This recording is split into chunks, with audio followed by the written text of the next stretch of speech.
Cheenthalar saint Sebastian higher secondary സ്കൂളിലെ 2009-2011 ബാച്ചിലെ പൂർവ്വ വിദ്യാർത്ഥി സംഗമം സംഘടിപ്പിച്ചു. 15 വർഷത്തിന് ശേഷം ബാക്ക് ടു ബെഞ്ച് എന്ന പേരിലാണ് സംഗമം സംഘടിപ്പിച്ചത്. മുൻ പ്രിൻസിപ്പൽ PJ റെജി സംഗമം ഉദ്ഘാടനം ചെയ്തു. ക്യാമ്പസ് പശ്ചാത്തലത്തിൽ സൗഹൃദത്തിന്റെയും ഓർമ്മകളുടെയും അവധിക്കാല ചൈതന്യത്തിന്റെയും ഹൃദ്യമായ ആഘോഷത്തിൽ 2009-2011 ബാച്ചിലെ കൂട്ടുകാർ വീണ്ടും ഒത്തുകൂടി. ഒരുമിച്ച് ചെലവഴിച്ച അത്ഭുതകരമായ സമയങ്ങളെ ഓർമ്മിപ്പിക്കുന്ന കഥകൾ പങ്കിട്ടാണ് പുനഃസമാഗമം സംഘടിപ്പിച്ചത്. 2011 വേർപിരിഞ്ഞ കൂട്ടുകാരും അവരുടെ വഴികാട്ടികളായ അധ്യാപകരും ഒത്തുചേർന്നപ്പോൾ പോയ കാലത്തിന്റെ ഓർമ്മകൾ തിരികെ എത്തി. ഒരു വട്ടം കൂടി വിദ്യാലയ തിരുമുറ്റത്തെത്തിയപ്പോൾ ഓരോരുത്തരും കുട്ടികളായി മാറി. 15 വർഷത്തിന് ശേഷമാണ് പഴയ കൂട്ടുകാർ ബാക്ക് ടു ബെഞ്ച് എന്ന ബാനറിൽ സ്കൂളിൽ ഒത്തുകൂടിയത്. മുൻ principal PJ Reji back to ബെഞ്ചിന്റെ ഉദ്ഘാടനം നിർവഹിച്ചു.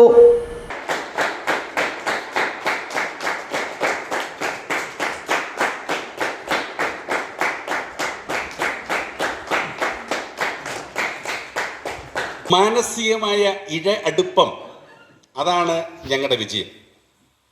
മാനസികമായ ഒരു ഇഴയടുപ്പം എന്ന് പറയപ്പെടുന്നത് ആ സണ്ടകളിലൂടെയാണ് ഞങ്ങൾക്ക് സമ്പാദ്യമാക്കി എടുക്കുവാൻ സാധിച്ചത്. കാരണം അത് നിങ്ങളിൽ മാറ്റങ്ങൾ രൂപീകരിക്കപ്പെടും. ഇപ്പം നമുക്കറിയാം ഒരു പെൻസിലിൻ്റെ ഉപയോഗം. ഒരു പെൻസിലിനെ നമ്മളതിനെ പ്രോപ്പറായിട്ട് ഉപയോഗിക്കണമെങ്കിൽ ഷാർപ്നെസ് ഉണ്ടാകണം. വേണ്ട വിജീഷേ, ഷാർപ്നെസ് ഉണ്ടാകണം. ഷാർപ്നെസ് ഉണ്ടാകണമെങ്കിൽ അതിനെ നമ്മൾ എന്ത് ചെയ്യും? അതിനെ നമ്മൾ പെൻസിൽ വെട്ടിയിലിട്ട് കറക്കുമ്പോൾ സ്വാഭാവികമായും അതിൻ്റെ കുറച്ച് ഭാഗം നഷ്ടപ്പെടും, അല്ലേ?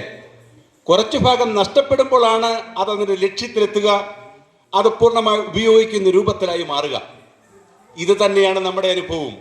നമ്മുടെയും ചില ഭാഗങ്ങളും ചില ചിന്തകളും അനുഭവങ്ങളും വേദനകളും ഒഴിവാക്കി നിർത്തപ്പെടുമ്പോഴാണ് നമ്മൾ നമ്മളായി മാറുന്നതും നമ്മൾ ഉദ്ദേശിക്കുന്ന ലക്ഷ്യബോധത്തിലെത്തുവാൻ നമുക്കും നമ്മുടെ കുഞ്ഞുങ്ങളെയും നിങ്ങൾക്കാക്കി എടുക്കാൻ സാധിക്കുന്നത്.